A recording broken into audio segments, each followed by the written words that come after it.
Как според вас трябва да се определя цената на тока за крайни потребители? На пазарен принцип или по друг начин? Според мен цената на тока трябва да се определя на пазарен принцип и да няма ограничения за печалбите, които производителите на ток могат да правят. По този начин ще има смисъл да се инвестира в нови мощности за произвеждане на ток и когато има нови мощности за произвеждане на ток, ще има повече ток, ще се предлага и цената му може да падне. Ако на производителите на ток се налагат ограничения какво те могат да печелят, който иска да инвестира в нови мощности за производство на ток, няма да ги направи инвестициите в България. Целта е в момента да се използва по-малко ток от въглища и може би атоми и да се използва повече ток от възобновяеми източници. Това, което трябва да се направи е да се мотивират потребителите на ток да използват повече ток, когато той идва от възобновяеми източници, т.е. когато духа вятър и пече слънце. За да се случи това е необходимо електромерите да се надстроят, да могат да отчитат ток през по-кратки интервали от време, например през 15 минути и за всеки 15 минути да има различна тарифа за ток. Така, когато времето е хубаво и пече слънце, на обяд токът може да бъде много евтин и да има смисъл тези хора, които имат възможност, да готвят, да перат, да пускат прахосмокачка, именно когато токът е евтин на обяд. В момента най-много ток се използва вечер, когато всички се върнат от работа и понеже тогава има нужда от повече ток, се включват електрически централи, които правят ток от газ. Този ток е много по-скъп от тока от въглища, примерно. И когато електрическата централа на газ се включи, всички останали производители на ток си вдигат цените, защото така работи пазара на ток. И в този момент, когато всички се върнат от работа вечер, производителите на ток правят свръхпечалби. За да няма свръхпечалби, както обясних, трябва потреблението на ток да не се случва вечер, когато всички се върнат от работа, а да се измести в други части на денонощието. Това изместване в България се прави до някъде с дневна и нощна тарифа на ток, но това не е достатъчно. Необходими са много повече тарифи, които да се променят в зависимост от предлагането и търсенето на ток. Откъде ще дойдат парите, за да се донастроят електромерите, да могат да отчитат потреблението на ток през 15 минути и да издават различни сметки?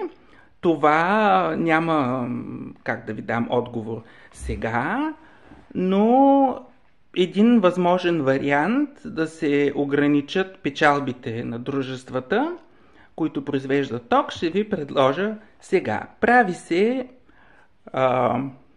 гласуване, референдум на въпроса колко искате да плащате за ток на дневна и колко искате да плащате на нощна тарифа, като за избирателна секция се дефинира всички абонати, които са вързани към един трафопост. Когато цената на борсата, след като се направи този избор, всеки си каже колко според него той иска да бъде цената на тока, се смята за всички потребители вързани към един трафопост, но средно аритметично.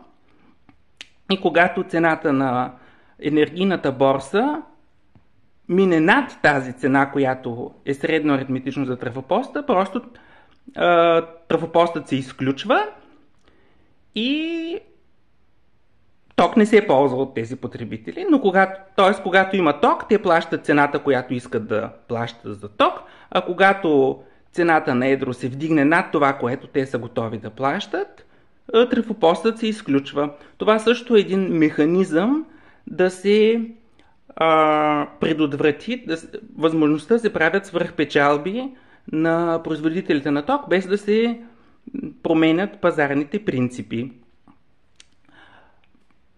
Друга възможност, която нали, да се намали цената на тока, е да се разреши на хора, които живеят в жилищна кооперация, да си сложат на покрива слънчеви панели и тока от тези слънчеви панели, когато се произвежда, да се разпределя между жителите в кооперацията и каквото не достига да се купи отвън. В момента няма такъв механизъм да се направи, поне на мен не ми е известно, на покрива на жилищен блок да се инсталират слънчеви панели и тока, който се произвежда от слънчевите панели, нали, някакси да се изважда от тока, който се използва в блока и само разликата да се купува отвън. Друг пример, някой има примерно две съседни къщи и единият собственик на къща си е сложил на покрива слънчеви панели, който ток си го ползва сам. Обаче отива на почивка за 2 седмици и този ток той не може да си го ползва сам, като е на почивка, иска да го даде на съседите. И това, което трябва да може да се случи, е чрез обществената мрежа да има възможност, без да е много сложно, от едната къща тока като излезе, да влезе в другата къща и просто тези двамата собственици на къщи да се разберат сами за цената на тока, без да се правят някакви административни пречки, които в момента ги има. Да, не само, че трябва цената на тока, за да падне, да може да се отчита през 15 минути, но на потребителите не бива да се правят никакви спънки да могат да сменят доставчика си на ток. Тоест, това, което имам предвид е, че може да се създаде някаква система, която за потребителите, в зависимост от техните предпочитания, може да сменя доставчика на ток през 15 минути, примерно, който предлага най-евтин ток за следващите 15 минути и за това не би трябвало да се правят никакви административни пречки. Когато се въведе такава система, значи първо чрез отчитане на електромерия през 15 минути или избиране средно аритметично за тръфопост, какво потребителите са склонни да плащат, първо, производителите на ток няма да правят свръхпечалби и второ, цената на тока ще падне в определени части на денонощието и нещата ще работят на пазарен принцип. Пазарният принцип гарантира, че ще се правят инвестиции в производството на тока.